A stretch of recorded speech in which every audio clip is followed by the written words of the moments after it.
தேர்வர்கள் அனைவருக்கும் வணக்கம். தமிழ் அறிஞர்களை பத்தி நாம தொடர்ந்து பார்த்துட்டு வர்றோம். அந்த வகையில இன்னைக்கு பார்க்கக்கூடிய ஒரு ஆளுமை கி.வா. அவர்கள். முழுமையாக கி.வா. ஜெகந்நாதர் அவர்கள். மலையருவி அப்படின்ற ஒரு படைப்பின் மூலமாக நம்முடைய பாடப்புத்தகங்கள்ல நமக்கு அறிமுகமான ஒரு மனிதர். அப்ப அவரை பத்தி இன்னும் சில விஷயங்களை சேர்த்து தான் இந்த பகுதியில நாம தெரிஞ்சுக்க போறோம். இவருடைய இயற்பெயர் என்ன அப்படின்னா, கிருஷ்ணராயபுரம் வாசுதேவ ஜெகந்நாதர் அப்படின்னு சொல்றாங்க. அதுதான் கி.வா. ஜெகந்நாதர் அப்படின்னு அடையாளப்படுத்தப்படுது. அப்போ அந்த ஊர் தான் அவருடைய சொந்த ஊர். எந்த மாவட்டத்தில் இருக்கு? கரூர்ல இருக்கக்கூடிய கிருஷ்ணராயபுரம். இவருடைய காலம் ஏப்ரல் 11, 1906 தொடங்கி நவம்பர் 4, 1988. ஒரு கவிஞராக, எழுத்தாளராக, நாட்டுப்புறவியலாளராக, உவேசா அவர்களினுடைய மாணவராகவும், கலைமகள் இதழினுடைய ஆசிரியராகவும் தன்னை அடையாளப்படுத்திக் கொண்டவர் கி.வா. ஜெகந்நாதர் அவர்கள். நாட்டுப்புறவியலாளர் அப்படின்றதுல தான் இவர் மக்களுக்கு இடையில பிரசித்தம் பெற்ற ஒரு நபராக திகழ்ந்தார் அப்படின்னு கூட சொல்லலாம். ஏன்னா அவர் பயன்படுத்தி இருக்கிற வார்த்தைகளா இருக்கட்டும், சாமானியர்கள் இந்த நாட்டுப்புற பாடல் பாடுவாங்க இல்லையா, வாய்மொழி பாட்டு அப்படின்னு சொல்லுவாங்க. ஒரு வேலை செய்யும் போது, நாத்து நடும்போது, மூட்டை தூக்கும் போது, இந்த மாதிரியான நேரங்கள்ல அலுப்பு தெரியாம இருக்கிறதுக்கு மக்கள் ஒரு பாடல் பாடுவாங்க இல்லையா. ஸோ அந்த பாடல்கள்ல சிறந்த கருத்துக்களை பொதிந்து பாடக்கூடிய வல்லமை பெற்றவர். அப்படியான பாடல்கள் தான் நமக்கு இங்க எடுத்துக்காட்டுகள்லையுமே கொடுத்துருக்குறாங்க. உழவு தொழிலினுடைய செயல்பாடுகள் பற்றிய நாட்டுப்புற பாடல் ஒன்று நமக்கு கொடுத்துருக்குறாங்க. ரொம்ப கடினமான வார்த்தைகள்லாம் இல்லை, ரொம்ப அடிப்படையான வார்த்தைகளோட ரொம்ப அழகா இருக்கக்கூடிய ஒரு படைப்பு. ஒரு தடவை வாசிச்சிடலாம். ஓடையெல்லாம் தாண்டி போய் ஏலேலங்கடி ஏலேலோ, 1.5 குழி நிலமும் பார்த்து. 1.5 குழி, 1.5 அப்படின்றது என்னது? ஒரு அளவு. குழி அப்படின்றது என்னது? ஏக்கரு அப்படின்னு சொல்றோம்ல, சென்ட் அப்படின்னு சொல்றோம்ல. ஒரு நிலத்தினுடைய அளவை பேர் தான் என்னது? இந்த குழி அப்படின்றது. 1.5 குழி நிலமும் பார்த்து ஏலேலங்கடி ஏலேலோ, சீலையெல்லாம் வரிஞ்சு கட்டி ஏலேலங்கடி ஏலேலோ, சேத்துக்குள்ளே இறங்குறாங்க ஏலேலங்கடி ஏலேலோ. அப்போ வாய்க்காலை ஒட்டி இருக்கக்கூடிய ஒரு இந்த வயக்காட்டுல நாத்து நடுறதுக்காக இறங்குறாங்க. யார் இறங்குறா? பெண்கள் எல்லாம் சீலையெல்லாம் வரிஞ்சு கட்டி அந்த வேலை செய்யறதுக்காக தன்னை தயார்படுத்திக்கிறாங்க அப்படின்றாரு.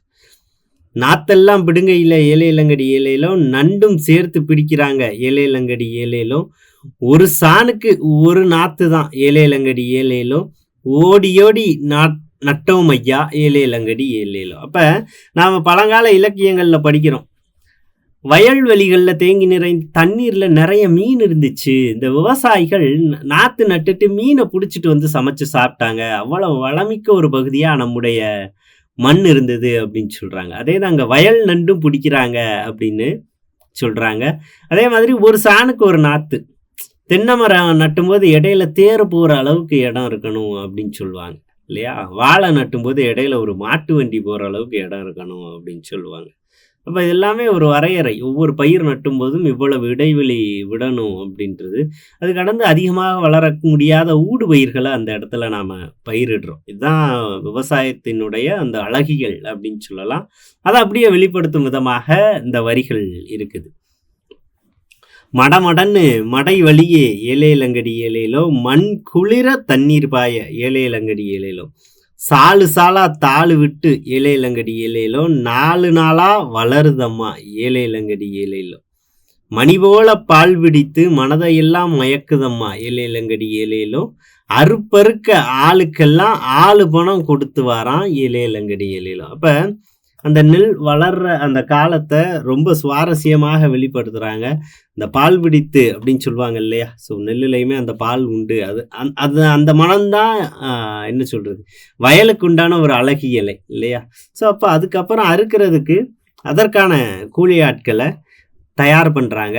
அவங்க வந்து எப்படி வேலை செய்கிறாங்களாம், சும்மாடும் தேர்ந்தெடுத்து. சும்மாடு அப்படின்றது என்னது? தலையில் அந்த நெற்கதிரை சுமக்கிறதுக்காண்டி துணியை சுற்றி பயன்படுத்துவாங்க. ஒரு கேப் மாதிரி பயன்படுத்துவாங்க இல்லையா, அதைத்தான் சும்மாடு அப்படின்னு சொல்லுவாங்க. சுறுசுறுப்பாய் கொண்டு போனார் ஏலேலங்கடி ஏலேலோ, கிழக்கத்தி மாடெல்லாம் ஏலேலங்கடி ஏலேலோ, கீழே பார்த்து மிதிக்குது ஐயா ஏலேலங்கடி ஏலேலோ. அப்போ அந்த பயிர்களை வச்சு போர் அடிப்பாங்க. போர் அடித்து நெல்மணிகளை பூரா எடுப்பாங்க. எஞ்சி இருக்கிற நெல்மணிகள் முழுமையாக வரணும் அப்படின்றதுக்காண்டி கீழே போட்டு என்ன பண்ணுவாங்க, மாடை மிதிக்க சொல்லுவாங்க. இப்போல்லாம் ரோட்டில் அதை பரவலாக வச்சிடுறாங்க, போகிற வண்டிகள் ஏறுது இல்லையா? அப்போ அதுக்கெல்லாம் அந்த காலத்தில் வாய்ப்புகள் இல்லாததுனால மாடுகளை வச்சு அந்த நெற்பயிர்களை மிதிக்க விட்டாங்க.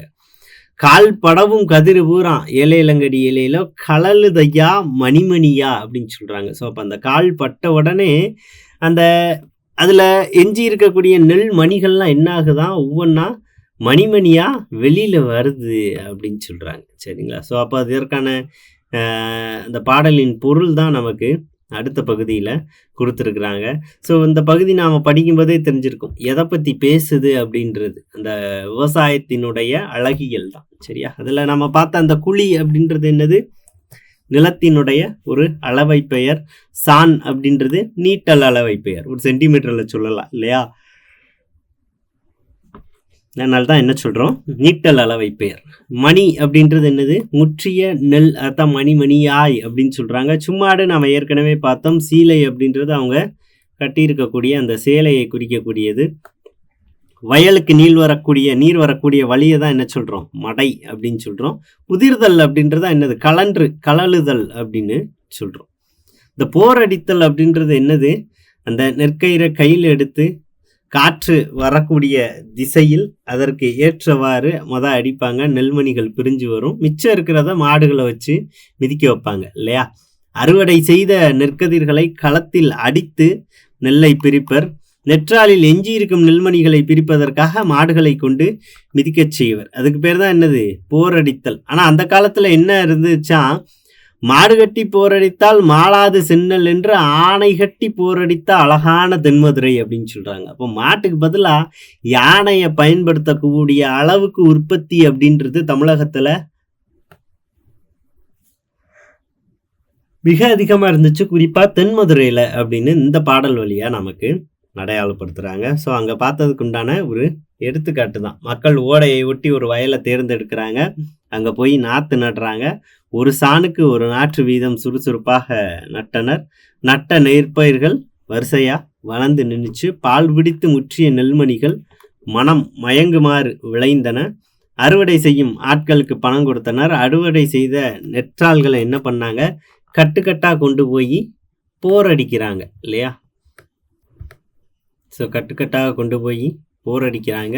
ஸோ அதில் அப்புறம் அதை மாடுகளை வைத்து மிதிக்க செய்கின்றனர்.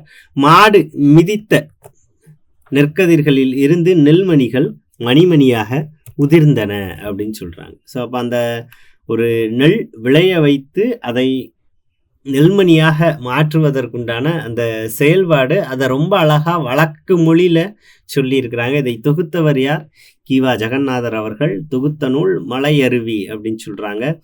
இந்த நூலில் உள்ள உழவு தொழில் பற்றிய பாடல் தான் இது. இதை நாம் ஏற்கனவே சொன்ன மாதிரி எந்த இலக்கியத்துக்கு கீழே வரையறைப்படுத்துகிறாங்க, வாய்மொழி இலக்கியம் அல்லது வாய்மொழி பாட்டு அப்படின்னு சொல்கிறாங்க. இவருடைய இன்னொன்று ஒரு சிறந்த ஸ்கில்லு அப்படின்னு எதை சொல்கிறாங்க, சிலேடை சிறப்பு மிக்கவர். அதனால தான் இவர் என்ன சொல்கிறாங்க, சிலேடை மன்னர் அப்படின்னு சொல்கிறாங்க. சரியா? சிலேடை மன்னர் எதன் காரணமாக அப்படின்னா, ஒரு எடுத்துக்காட்டு, ஒரு நிகழ்ச்சிக்கு போகிறாரு. காலையிலேயே அவருக்கு ட்ரெயினை விட்டு இறங்கினோடனே மாலை போடுறாங்க. உடனே என்ன சொன்னார், பரவாயில்லையே காலையிலேயே மாலையும் வந்து விட்டதே அப்படின்னு சொல்கிறார். ஸோ அப்போது சுற்றி இருக்கிறவங்களுக்கு அது ஒரு ஆச்சரியத்தை ஏற்படுத்துது. பரவாயில்லையே, சொற்களை இந்த மாதிரியும் சுவைபட பயன்படுத்தலாமா அப்படின்னு. அப்போ இது ஒரு சின்ன எடுத்துக்காட்டு. இதே மாதிரி நிறைய பேச்சு மொழியில் டக்குன்னு பேசும்போது தன்னுடைய ஆற்றலை வெளிப்படுத்தக்கூடிய வல்லமை வாய்ந்தவராக கி.வா. ஜெகநாதர் அவர்கள் இருந்தாங்க. இவருடைய இதர நூல்கள் அப்படின்றது என்னென்னலாம் அப்படின்னா, தமிழ் பழமொழிகள், நீங்களும் கவி பாடலாம், அதியமான் நெடுமான் அஞ்சி, சிலம்பு பிறந்த கதை, கோவூர் கிழார், இலங்கை காட்சிகள், அதிசய பெண், கரிகால வளவன், பாண்டிய நெடுஞ்செழியன், அபிராமி அந்தாதி, எழுபெரு வள்ளல்கள், முது மெருகு அப்படின்றதெல்லாம் இவருடைய சிறந்த படைப்புகள். நல்ல படைப்பாளி, கலைஞன், தியாகம், பவள மல்லிகை, மிட்டாய்க்காரன் அப்படின்றது பார்த்தீங்க அப்படின்னா பெரிய அளவில் பரவலாக பேசப்பட்ட கி.வா. ஜெகநாதர் அவர்களினுடைய படைப்பு அப்படின்னே சொல்லலாம். ஸோ டக்குன்னு கி.வா. ஜெகநாதரை பற்றி ஏதாவது ஒரு விஷயம் படிக்கிறோம்னாலும் சரி, அதில் இந்த மிட்டாய்க்காரன் அப்படின்ற படைப்பு குறித்த மேற்கோள்கள் இல்லாம இருக்காது. இது எல்லாமே பார்த்தீங்க அப்படின்னா, எந்த கடவுள்கள பத்தியோ, மிகப்பெரிய ஆளுமைகள பத்தியோ பெரும்பாலும் பேசாது. ஒரு சாமானியனுடைய வாழ்க்கை நிலை, அவங்க தன்னுடைய அன்றாட வேலையை செய்ய எந்த அளவுக்கு பணி செய்றாங்க, எந்த அளவுக்கு வலிய சந்திக்கிறாங்க, வலிகள அனுபவிக்கிறாங்க அப்படின்னு சாமானியர்கள பேசக்கூடிய படைப்புகளா இது இருக்கிறதுனால தான், கி.வா. ஜெகநாதர் அவர்கள் பட்டி தொட்டி எல்லாம் படிக்காத பாமரர்களுக்கும் போய் சேர்ந்தாரு அப்படின்னு சொல்லலாம். அதுவும் தான் அவர் கொண்டாடப்படக்கூடியதற்கான ஒரு மிக முக்கியமான காரணம் அப்படின்னு சொல்லலாம். அப்ப இந்த எழுத்தின் மூலமாக மக்களை தன்பால் ஈர்த்தவர்.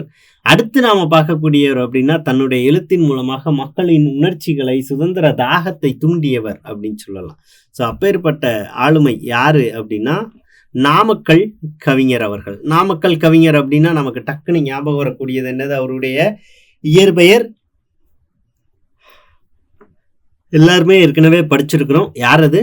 கவிஞர் ராமலிங்கனார் அவர்கள். இவருடைய இயற்பெயர் என்னது?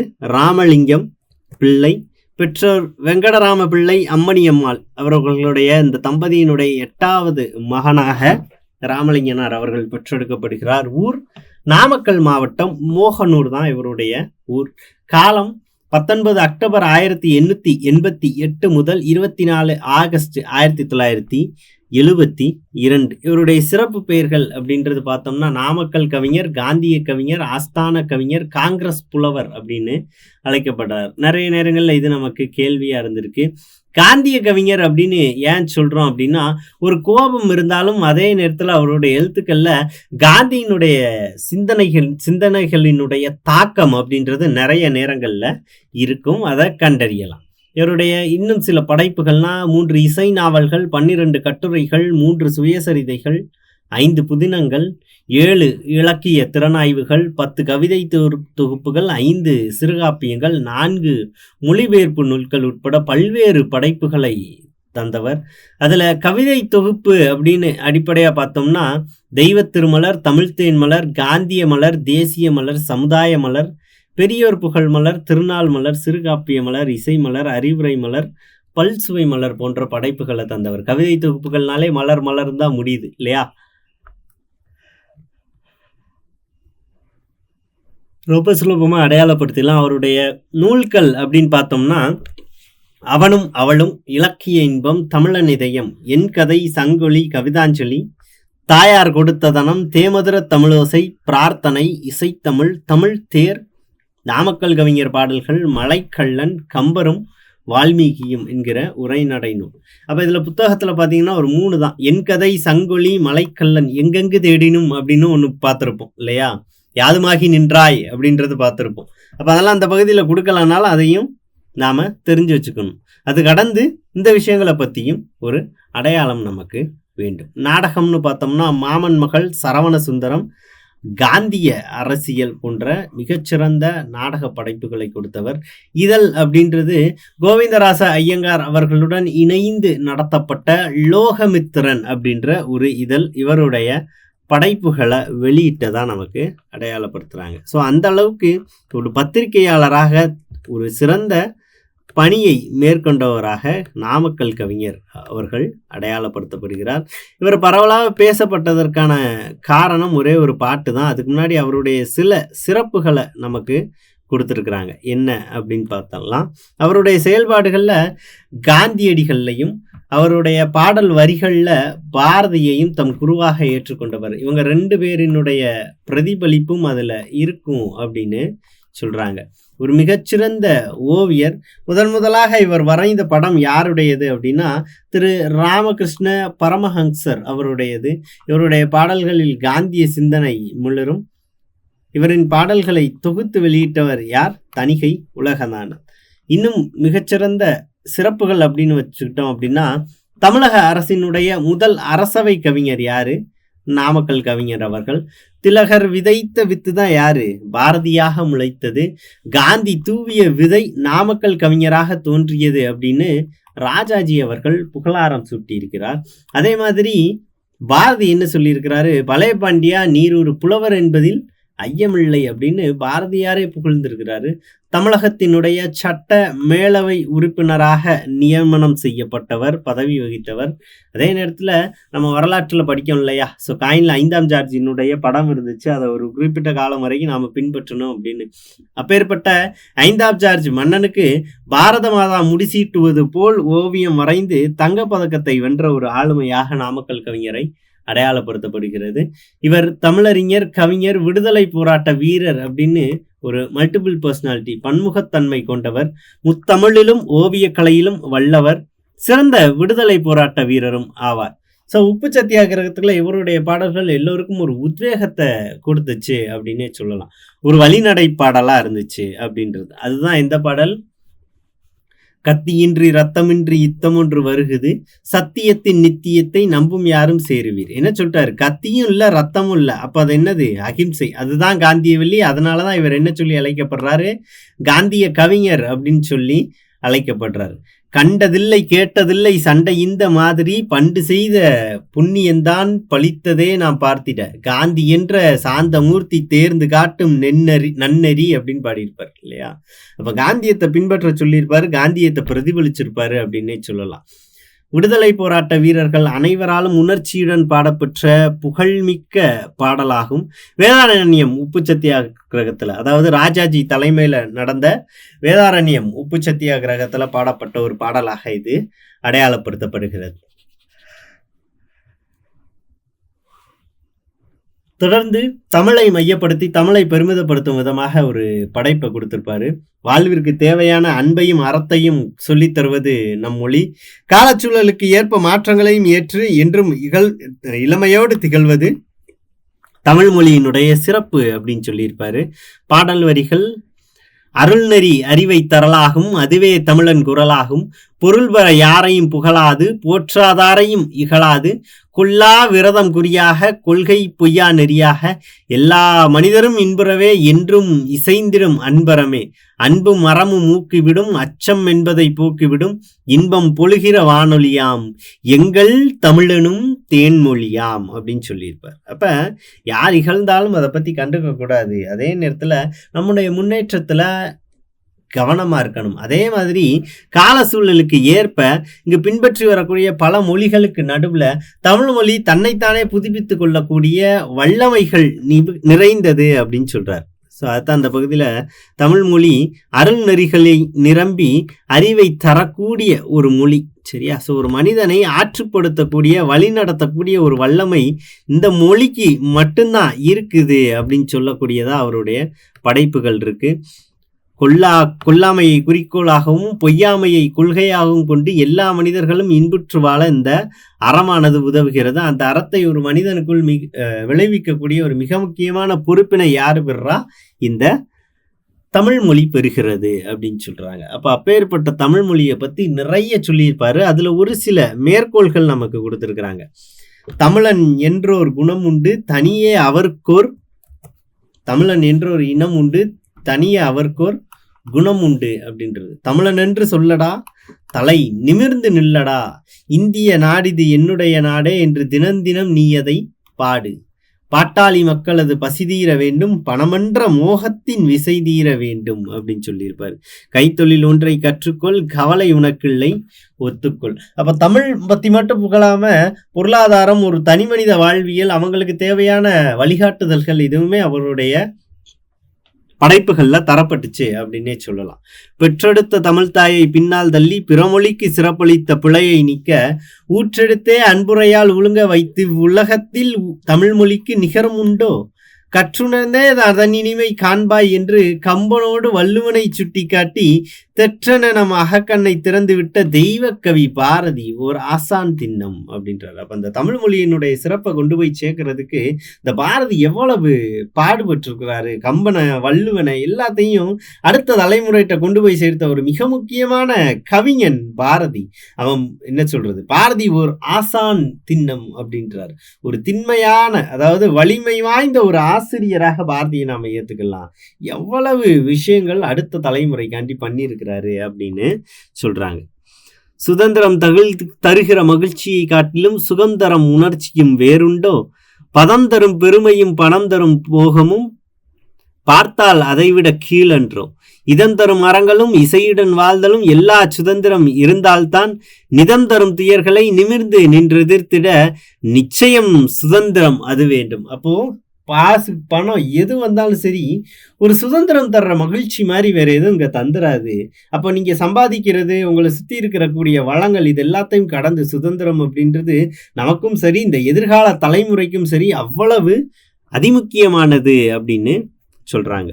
காந்தியை மறக்காதே, இன்றும் சாந்தியை இழக்காதே, காந்தியம் நம் உடைமை, அதை காப்பது நம் கடமை. ஒரு ப்ராப்பர்ட்டி அப்படின்னே சொல்றாரு இந்த காந்தியம் அப்படின்றது. காந்திய சிந்தனையும் அவருடைய செயல்பாடுகளும். இந்திய நாடு இது என்னுடைய நாடு என்று தினம் தினம் நீ அதை பாடு. ஏற்கனவே பார்த்ததுதான். அப்ப நாட்டை அலட்சியப்படுத்தக்கூடாது. நாட்டு பற்று அப்படின்றது எப்பவும் இருக்கணும். அதை நோக்கிய ஒரு முன்மொழிதல் எப்பவுமே ஒரு தனி மனுஷனுக்கு இருக்கணும் அப்படின்னு சொல்றாங்க. அடுத்து சமுதாய மலரிலிருந்து பெண்மை அப்படின்ற ஒரு பகுதி நமக்கு கொடுக்குறாங்க. அன்பும் ஆர்வமும் அடக்கமும் சேர்ந்தும் உண்மை தன்மையும் உறுதியும் மிகுந்தும் தன்னல மறுப்பும் சகிப்புத்தன்மையும் இயல்பாய் அமைந்தும் இன்ப சுரூபமாய் தாயாய் நின்று தரணியை தாங்கும் தாரமாய் வந்து தளர்வை போக்கும் உடன்பிறப்பாகி உறுதுணை செய்யும் மகளாய் பிறந்து சேவையில் மகளும் அயலார் தமக்கும் அன்பே செய்யும் நாணம் கெடாமல் நட்பு கொண்டாடும் அப்படின்றது பெண்மையை வெளிப்படுத்தக்கூடிய ஒரு வரி. அப்ப தாயாக வந்து இந்த உலகத்தையே தாங்குவாங்க, மனைவியாக வந்து நம்முடைய தளர்வை போக்குவாங்க, உடன்பிறப்பாக உறுதுணையாக நிற்பார்கள், மகளாக சேவை செய்வார்கள், மாற்றாராக இருந்தாலும் அவரிடம் அன்பு காட்டுவார்கள், நாணம் கெடாமல் நட்பு பாராட்டுவார்கள் அப்படின்னு பெண்களை பெருமிதப்படுத்தி இந்த பகுதி நமக்கு கொடுக்கப்பட்டிருக்கு. சமுதாய மலர் அப்படின்ற படைப்புல இருந்து இப்பேற்பட்ட படைப்புகளை கொடுத்துறதுக்காக இவர்களை அரசு எப்படி சிறப்பு செய்திருக்கு. பத்மபூஷன் விருது கொடுத்து மத்திய அரசு நாமக்கல் கவிஞருக்கு சிறப்பு செலுத்தி இருக்கிறாங்க. சாகித்ய அகாடமியில் இருக்கக்கூடிய அந்த ஜூரி மெம்பர்ஸ் அப்படின்னு சொல்லுவாங்கல்ல, அதுல ஒரு தமிழ் சார்ந்த ஒரு பிரதிநிதியாக இவர் பணியாற்றி இருக்கிறார். இவருக்கான நினைவு இல்லம் தமிழக அரசு நாமக்கல்ல உருவாக்கி இருக்கிறாங்க. தலைமைச் செயலக 10 மாடி கட்டடத்திற்கு இவரது பெயரை சுட்டி பெருமைப்படுத்தியுள்ளது தமிழக அரசு. அப்ப தலைமைச் செயலக கட்டிடத்திற்கு யார் பெயர் தான் வச்சிருக்கிறாங்க? நாமக்கல் கவிஞர் அவர்களினுடைய பெயர் தான் நமக்கு சூட்டப்பட்டிருக்கு அப்படின்னு சொல்லப்படுது. ஸோ அப்போ இப்பேற்பட்ட பெருமைக்கு சொந்தக்காரர் யாரு? நாமக்கல் கவிஞர். இயற்பெயர் என்னன்னு சொல்றோம்? ராமலிங்கனார் அப்படின்னு சொல்றோம். அப்ப அவருடைய படைப்புகள் பார்த்தோம். அதுக்கு முன்னாடி கீவா அவர்களை பத்தியும் பார்த்தோம். சரியா? ஸோ அப்ப கீவா அவர்களும் சரி, இந்த நாமக்கல் கவிஞர் அவர்களும் சரி, 2 பேருமே ஒரு சாமானிய மொழிக்கு ஏத்த மாதிரியான படைப்புகளை கொடுக்கக்கூடியவர்கள் அப்படின்றதுல எந்த விதமான சந்தேகமும் கிடையாது. ஏன்னா கல்வி அறிவு அப்படின்றத அப்போ அந்த காலகட்டத்துல பரவலா நிறைந்திருக்கல அப்படின்னே சொல்லலாம். அப்ப அப்படி இருக்கக்கூடிய சூழல்ல ஒரு சாமானியன் ஒரு பாட்டையோ இல்லைன்னா ஒரு நாடகத்தையோ கவனிக்கிறான் அப்படின்னா வார்த்தை அப்படின்றது எப்படி இருக்கணும்? ரொம்பவும் அடிப்படையா இருக்கணும் அப்படின்றத அந்த இடத்துல நாம பார்க்கக்கூடியது. அப்பேற்பட்ட அடிப்படை வார்த்தைகளோடு ஒவ்வொருவரும் அதை உச்சரிக்கக்கூடிய அளவுக்கு ரொம்ப சுலபமான வார்த்தைகளோடு ரொம்ப அடிப்படையான கருத்துக்களோடு தங்களுடைய படைப்பை வெளியிடக்கூடிய ஒரு மிக முக்கியமான ஆற்றல் வாய்ந்தவர்கள் கீவா ஜெகநாதர், நாமக்கல் கவிஞர்கள் உள்ளிட்ட கவிஞர்கள். ஸோ அதனால தான் ஒவ்வொரு தனி மனிதனுடைய உணர்ச்சிகளையும் தூண்டும் விதமாக இவருடைய படைப்புகள் இருந்துச்சு. அதுதான் சுதந்திர தாகத்தை மக்களுக்கு நடுவில் விதைச்சுது அப்படின்னே சொல்லலாம் இல்லையா? ஸோ அப்பேற்பட்ட படைப்பை வழங்கிய ஆளுமைகளாக இவங்க இருந்தாங்க.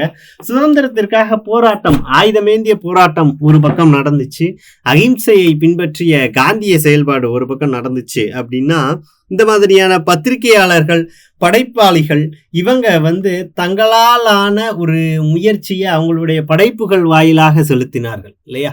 ஸோ அப்போ அந்த தகவல்கள் அப்படின்றது பிரசுரிக்கப்பட்டது. சுதந்திர தாகம் அப்படின்றது கவிதைகள், கட்டுரைகள், நாடகங்கள் வாயிலாக மக்கள் நடுவே விதைக்கப்பட்டுச்சு. ஏன்னா ஒரு விஷயத்த நம்ம படிச்சு தெரிஞ்சுக்கிறத விட ஒரு படம் பார்த்தோம் அப்படின்னா அது நம்ம மனசுல ஆழமா பதியுது இல்லையா? அப்போ ஒரு நமக்கு பிடித்த கலைகள் வாயிலாக ஒரு அறிவுரை சொல்லப்படுது அப்படின்னா அது நம்ம மனசுல ஆழமா பதியும்.